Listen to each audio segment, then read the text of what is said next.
साथियों नमस्कार, कृषि दर्शन कार्यक्रम में आपका स्वागत है। मैं हूं अनामिका।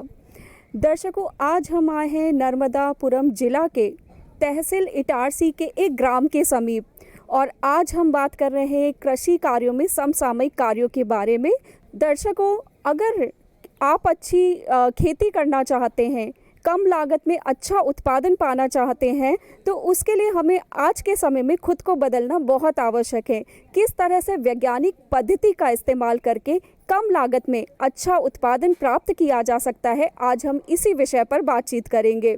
और इसी विषय पर बातचीत करने के लिए आज हमारे साथ हैं हमारे एक्सपर्ट। चलिए मैं इनसे आपको रूबरू कराना चाहूँगी। डॉक्टर विनोद कुमार बेड़ा जी, जो कि साइंटिस्ट है कॉलेज ऑफ एग्रीकल्चर में। डॉक्टर राजीव यादव जी, सहायक संचालक कृषि नर्मदापुरम। साथ ही है रीता उइके जी, उप संचालक उद्यान नर्मदापुरम। रेणु शुक्ला जी, सहायक तकनीकी प्रबंधक। जय श्री देशमुख जी, वरिष्ठ कृषि विकास अधिकारी नर्मदापुरम। नमस्कार किसान भाइयों, मैं डॉक्टर विनोद कुमार बेड़ा, कृषि महाविद्यालय पवारखेड़ा में कृषि वैज्ञानिक हूँ और भीड ब्रीडर हूँ। जैसा कि जो खरीफ का सीज़न है वो अंत की ओर है और रबी का सीज़न अभी आने वाला है, तो रबी के सीज़न की हमको प्लानिंग करना है। तो सबसे पहले जो सबसे महत्वपूर्ण चीज़ होती है वो होती है कि हम रबी के सीज़न में फसलों की कौन कौन सी किस्में लगाएं। हमारे यहाँ रबी में मुख्यतः गेहूं की फसल होती है और चने की फसल होती है। तो गेहूं में कौन कौन सी ऐसी किस्में हैं जिनको अपने को बोना चाहिए। अगर हम बात करें सिंचाई की सुविधा अनुसार, तो जो एक पानी की किस्म है वो HI 1605 है और HI 1531 है, HI 1500 है। ये सभी सरबती किस्म की गेहूं हैं, इनका बाज़ार में मूल्य भी अच्छा मिलता है।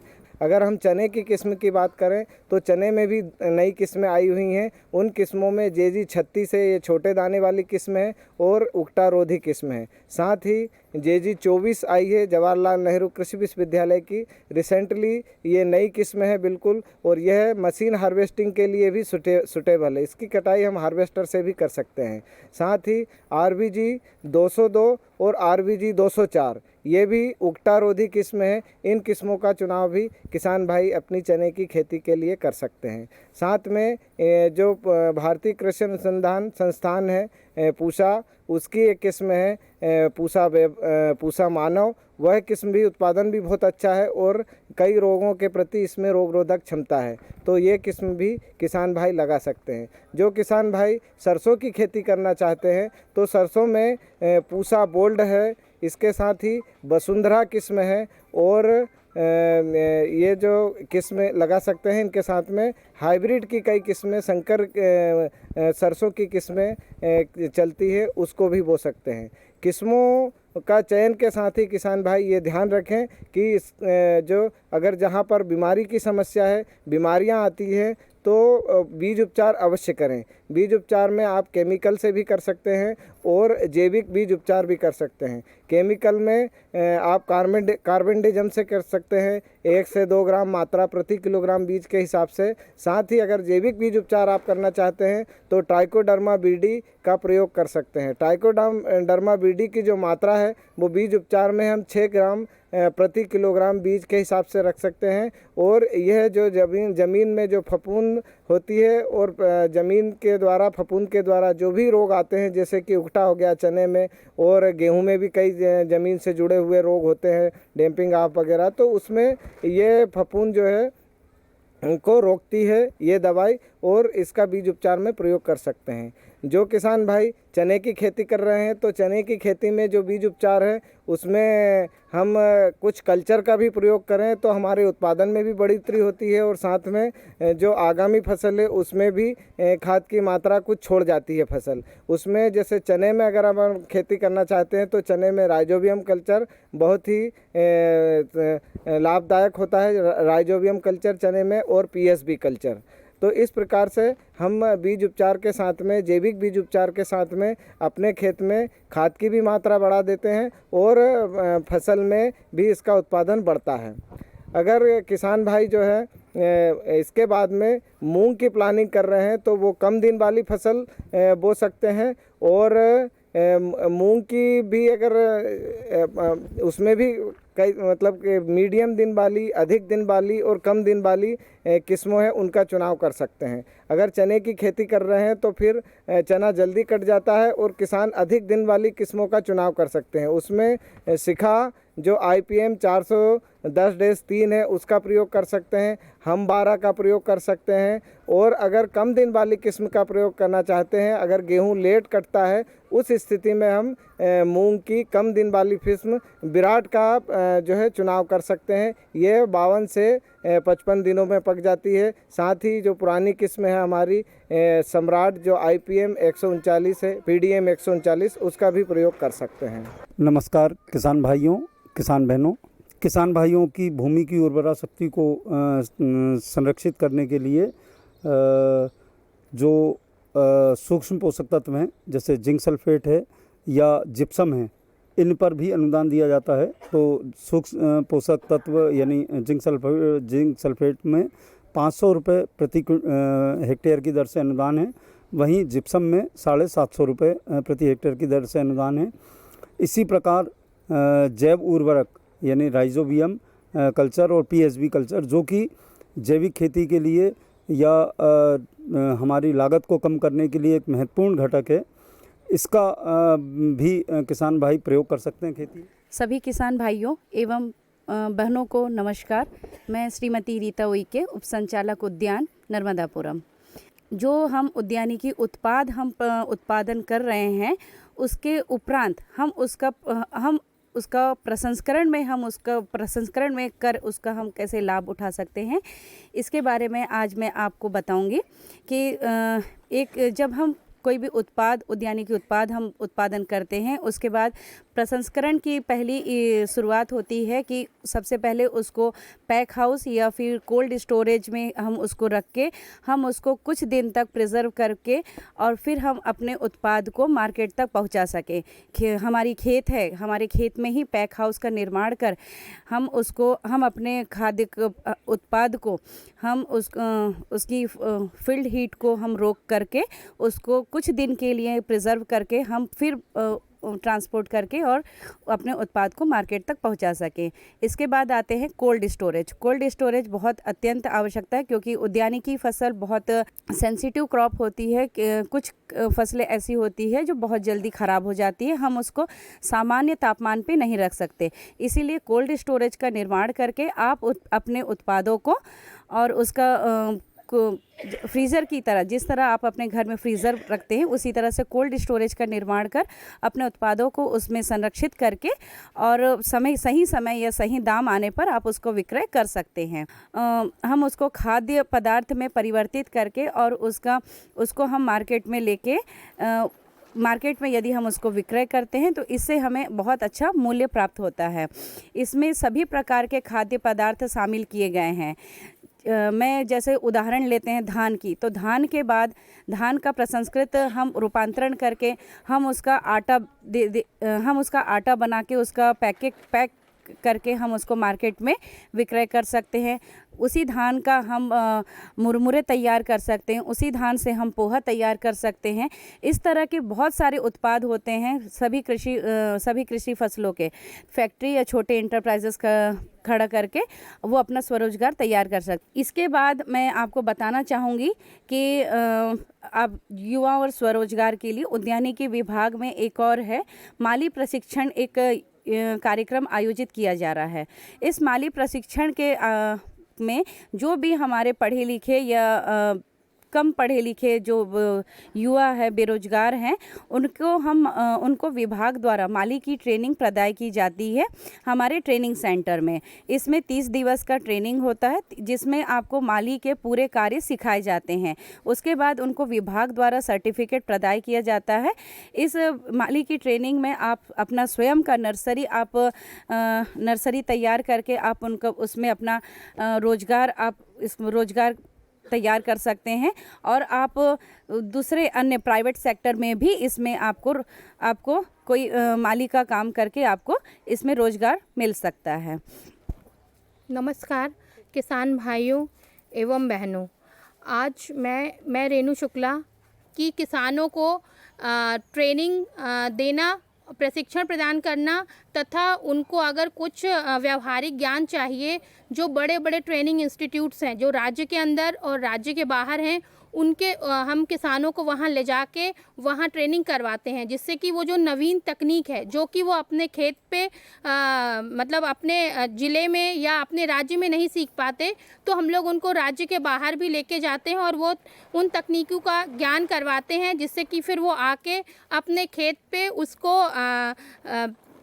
इम्प्लीमेंट करते हैं तथा उससे अपने जो परंपरागत कृषि का तरीका है उसको बदलते हैं तथा नई तकनीकों के द्वारा अपनी जो उपज है उसको बढ़ाने का प्रयास करते हैं। किसानों को प्रशिक्षण एवं भ्रमण करवाया जाता है, जिससे कि किसान विभिन्न बड़े बड़े इंस्टीट्यूट्स में जाते हैं तथा वहाँ से जो सीख के आते हैं वो अपने खेत में नई तकनीक को अपनाते हैं। क्रॉप जो फसल होती है, फसल की हर अवस्था में एक कक्षा लगाई जाती है और उसमें किसानों को बताया जाता है कि हमें इस फसल की इस अवस्था में कौन सा उर्वरक, कौन सी खाद, खेत की तैयारी किस प्रकार से करनी है और फसल की कटाई कैसे करनी है, इसमें कौन सी बीमारी लग गई है। इस प्रकार से फसल की जो पूर्णतया देख रेख होती है वो हमारी इस कृषक खेत पाठशाला में आयोजित की जाती है। उसमें हम कृषि वैज्ञानिकों को भी वहाँ पर उपस्थित रखते हैं और किसान भाइयों की जो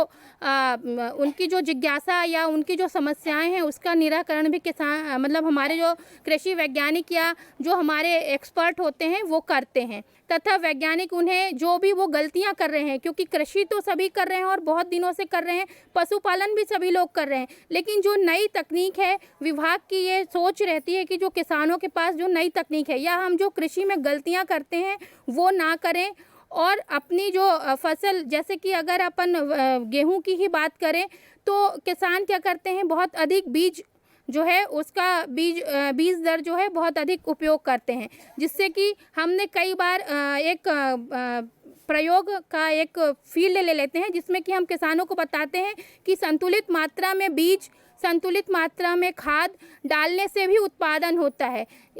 आज उसको जैविक का नाम भी दिया जा रहा है। आज हम लोगों के ज़िले में, प्रदेश में क्या है, बहुत ज़्यादा रासायनिक उर्वरकों का प्रयोग हो रहा है, लेकिन जैविक खेती की ओर किसानों को बढ़ाने के लिए भी प्रयास किया जा रहा है। और ऐसा नहीं है, जो किसान जैविक में हैं वो बहुत अधिक सफल भी हैं और तो हम लोग किसानों को जैविक की ओर बढ़ा रहे हैं। और जैविक से किसानों मतलब हमारे पास किसानों के कुछ ऐसे उदाहरण हैं कि किसानों ने जैविक खेती की, जैविक गेहूं उगाया, जैविक धान, आज उसकी मांग राज्य में है और उसके लिए एक पोर्टल है, एक साइट है जिसमें कि फार्मर को लेके बेचने जाना भी नहीं पड़ता, उसकी जो उपज है वो भी साइट में दिख जाती है और डिमांड भी दिख जाती है और वो उसको जैसे ऑनलाइन शॉपिंग होती है उस टाइप से किसान जैविक खेती करके अपनी आय को बढ़ा रहे हैं और अपना जो है अपने उत्पाद को देश के बहुत जगह मतलब सभी जगह भेजते हैं। जिनको डिमांड है वो लोग ऑनलाइन ही मंगा लेते हैं। तो ये जैविक खेती में शुरू में थोड़ा सा मेहनत ज़्यादा है, लेकिन जैविक खेती से किसान आज अपने आप में नए उद्यम तैयार कर रहे हैं। जैविक आजकल कहीं भी आप बात करेंगे तो जैविक और प्राकृतिक की ही बात होती है, लोग केमिकल वाली चीज़ें नहीं लेना चाहते। अगर सब्जी ही कोई किसान लेना चाहता है तो अगर उससे हम बोलेंगे कि ये हमारा बिना रसायन का है तो तुरंत जो समझदार या जो पढ़ा लिखा वर्ग है वो ये जो जैविक सब्जी है उसको पहले लेगा, भले ही वो 10 से 20 रुपए ज़्यादा महंगी हो। और किसानों के हमारे पास बहुत सारे रिस्पांस आए हैं कि जो जैविक गेहूं है वो अगर नॉर्मल गेहूं आपका 2500 में है तो जैविक गेहूं 4000 5000 में जाता है। तो आज मतलब जैविक खेती में हमने किसानों को बहुत अधिक प्रोत्साहित किया है और आज जैविक खेती के मेरे पास बहुत उदाहरण है। और मैं इस मंच से सभी से ये कहना चाहूँगी कि आप लोग जैविक खेती को अपनाइए। जैविक खेती में थोड़ा सा परिश्रम है, लेकिन उससे आपको बहुत अधिक लाभ है और उससे आपको कोई बीमारी भी नहीं होती है। धन्यवाद। सभी किसान भाइयों और बहनों को मेरा नमस्कार। मेरा नाम जयश्री देशमुख है। मैं वरिष्ठ कृषि विकास अधिकारी नर्मदापुरम में कार्यरत हूँ, जिसके लिए सभी किसान अपने खेत की मिट्टी ला करके हमारे विभाग में जमा कर सकते हैं और उसकी टेस्टिंग हमारे विभाग द्वारा कराई जाएगी, जो पवारखेड़ा लैब है वहाँ पर, ताकि आप समन्वित पोषक नियंत्रण कर पाए। तो इसके लिए आप अपने खेत में खेत के चारों कोनों से और बीज से मिट्टी को इकट्ठा करते हैं और फिर उसका 100 ग्राम का सैंपल बनाते हैं और फिर उस 100 ग्राम के सैंपल को आप हमारे विभाग में जमा कर सकते हैं, जहाँ से हम इसे लैब में भिजवा कर टेस्ट करवाएंगे। हमारे यहाँ मैडम ने जैसे बताया कि रासायनिक उर्वरकों की मात्रा बहुत ज़्यादा इस्तेमाल की जा रही है कृषकों के द्वारा, तो जब आपको ये पता रहेगा कि कौन कौन से न्यूट्रिएंट्स आपके सॉइल में कम हैं, तो आप सिर्फ उन्हीं न्यूट्रिएंट्स का यूज़ करेंगे जिनकी आपकी मिट्टी को कमी है। अगर आप नाइट्रोजन ही ज़्यादा डालते रहेंगे तो उससे आपकी मृदा की उर्वरकता शक्ति भी कम होगी, जिससे आपकी मिट्टी को नुकसान होगा। और जैविक खेती में अगर आगे बढ़ना है तो उसके लिए आपको मृदा की स्वास्थ्य की जानकारी होना बहुत आवश्यक है। इससे आप 8 से 10% तक के रासायनिक उर्वरकों में कमी लाई जा सकती है अगर आप सही मात्रा में उर्वरकों का उपयोग करें। अतः आप अपनी मृदा की जांच अवश्य करवाएं। धन्यवाद। किसानों का एक दल आया हुआ है जो कि प्राकृतिक खेती करते भी हैं और उसमें कुछ नवीन किसान भी हैं जो प्राकृतिक खेती करने के इच्छुक हैं। तो उनको यहाँ पर हम लोग प्राकृतिक खेती कैसे की जाती है, उसके क्या क्या अवयव हैं और कौन कौन से घटक हैं, उसको किस प्रकार से बनाया जाता है, इससे क्या फ़ायदे, क्या लाभ है, क्या घाटा है, भी सभी इनको बताया जाएगा। तो जैसा किसान भाइयों आप जानते हैं, अभी जो आप खेती कर रहे हैं वो आप कर रहे हैं रासायनिक खेती, रसायनों की दम पे खेती करते हैं, जिसमें आप DAP, यूरिया और बहुत सारे कीटनाशक डालते हैं। ये इन सभी में रसायन होता है, ये रासायनिक खेती होती है। प्राकृतिक खेती का मतलब है प्रकृति की सहायता से अपने को खेती करनी है। जैसा कि आप जानते हैं जंगलों में अपने आप पेड़ पौधे होते हैं, हरे होते हैं, बढ़िया फल आते हैं उनमें, तो वो सब प्रकृति अपने आप करती है। अब आपको अपने यहाँ पर खेती जो करनी है प्राकृतिक खेती, अब प्राकृतिक खेती जो शब्द है प्रकृति के साथ मिलकर खेती करनी है। प्रकृति हमको क्या क्या देती है, मिट्टी प्राकृतिक चीज़ है, पानी प्राकृतिक चीज़ है, इन दोनों की सहायता से अपन खेती करते हैं। इसके अलावा एक चीज़ और प्राकृतिक है जो किसान नहीं जानता है, सूक्ष्म जीव जो मिट्टी में पाए जाते हैं प्राकृतिक तौर पर, उनकी संख्या ही हमारी खेती करने के लिए मददगार साबित होती है। प्रारंभ में जब आप खेती करते थे आज से कुछ वर्षों पहले, तो आपकी मिट्टी में काफ़ी सूक्ष्म जीव थे, तो आप कम खाद में अच्छी पैदावार लेते थे। अब आप लोगों ने क्या किया, रासायनिक उर्वरक और केमिकल डाल के उन सूक्ष्म जीवों को मार दिया, उनकी संख्या कम हो गई। उनकी संख्या कम होने से अब आपको ज़्यादा मात्रा में रासायनिक खाद और दवाइयाँ डालनी पड़ती हैं। आप मेरी बात को समझ रहे हैं ना, कि वो सूक्ष्म जीव जो आपके लिए लाभदायक है, खेती की बहुत जरूरी था, उनकी संख्या को आपने जहर डाल के मार दिया। अब अपने को क्या करना है, उन सूक्ष्म जीवों को वापस मिट्टी में पैदा करना है। तो प्राकृतिक खेती का मेन मकसद यही है, सूक्ष्म जीवों की खेती। आप मिट्टी में सूक्ष्म जीवों की संख्या बढ़ाएंगे, उनकी खेती करेंगे, तो आपकी मिट्टी में सारे पोषक तत्व प्रकृति में अपने आप होते हैं। जैसे आप DAP यूरिया डालते हैं, आप जो DAP डालते हैं कैसे बनता है, अरे पृथ्वी पर खदानें हैं बहुत सारी, वहाँ से निकलता है, उसको प्रोसेस करके आपको कट्टों में भर के बेचा जाता है। प्रकृति में सब कुछ है, आपकी मिट्टी में भी DAP है, फास्फोरस है, पर उस चीज़ को पौधे को मिल जाए उस अवस्था में बदलना है। मतलब प्रकृति में सब कुछ है, वो चीज़ को आपके पौधे ले सके आराम से, उस अवस्था में आपको बदलना है। तो उसके लिए प्राकृतिक खेती बहुत मददगार साबित होगी। अब इसमें क्या क्या करते हैं, इसमें बहुत सारी चीज़ें होती है, पर आप 4-5 चीज़ मान के चलिए। सबसे पहला आप जानते हैं हम लोग बीज बोते हैं, बीज से बीमारी आती है, तो अपन बीज उपचार जो दवाइयों से करते हैं, तो इसमें एक बीज अमृत नाम का तत्व होता है, बीज अमृत, जो बीज के लिए अमृत है, बीज के लिए अमृत है, इससे अपन बीज उपचार करते हैं। और प्राकृतिक खेती जो चीज़ है, प्राकृतिक खेती तकनीक सारी की सारी एक देसी गाय पर आधारित है। तो देसी गाय के गोबर और मूत्र में बहुत सारे सूक्ष्म जीव होते हैं। उन सूक्ष्म जीवों की संख्या बढ़ाना और वापस मिट्टी में पहुंचाना, ये प्राकृतिक खेती का मुख्य उद्देश्य है। सूक्ष्म जीवों की संख्या जो हमारी मिट्टी में, अच्छी मिट्टी में है, आपके गौमूत्र में है, गोबर में है, इन सबको उनकी संख्या बढ़ा के वापस हम अपनी मिट्टी में डालेंगे, तो हमारी मिट्टी जो खराब हो चुकी है उसमें उनकी संख्या बढ़ेगी। तो आपको ऊपर से खाद और ये सब कम डालना पड़ेगा, तो आपकी कम लागत में अच्छी पैदावार होगी। देसी गाय को गोबर डालो, देसी गाय का गोबर और मूत्र अब उसको कैसे बनाएंगे, इसके लिए सबसे पहला बीज अमृत, ये बीज के लिए अमृत है, इसको अपन बनाएंगे और बीज उपचार करेंगे तो आपकी बीज जनित बीमारियों का रोकथाम होगी। अब दूसरा है इसमें, उसको समझिए, दूसरा जो तत्व है इसमें वो मैंने उसको बोलते हैं जीवा अमृत।